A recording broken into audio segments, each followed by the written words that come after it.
इमरान ख़ान जी सिहत बाबति अहम दवाऊं तबई चेकअप रिपोर्ट मां ॻणतीअ जो इज़हार कयो वियो आहे।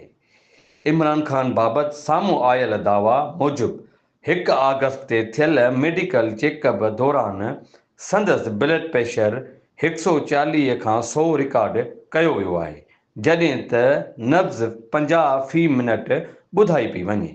दावा में चयो वियो आहे त इमरान ख़ान डॉक्टरनि सां ॻाल्हाईंदे ज़हनी दबाउ, ब्लड प्रेशर में लाथ चाढ़ जो सबबु पंहिंजे ख़ानदान ऐं घरवारी साथियुनि सां मुलाक़ातुनि ते पाबंदी ऐं अख़बार या टीवीअ ताईं रसाई न हुजण खे क़रार ॾिनो वियो आहे।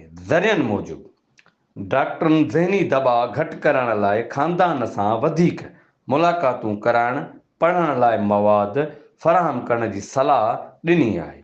उन सां गॾु बेचैनी घटि करण लाइ दवा ऐं कुझु वधीक तबई टेस्टूं पिणु तजवीज़ कयूं वयूं आहिनि।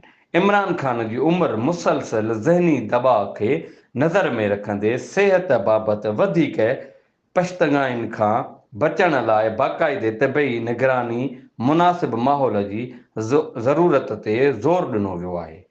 नोट: हीअ मालूमात मौजूदा दवाउनि रिपोर्ट ते ॿधल हतमी तबई सूरतहाल लाइ सरकारी मुस्तैद डॉक्टरनि जी रिपोर्ट खे बुनियादु बणाइण जी ज़रूरी आहे।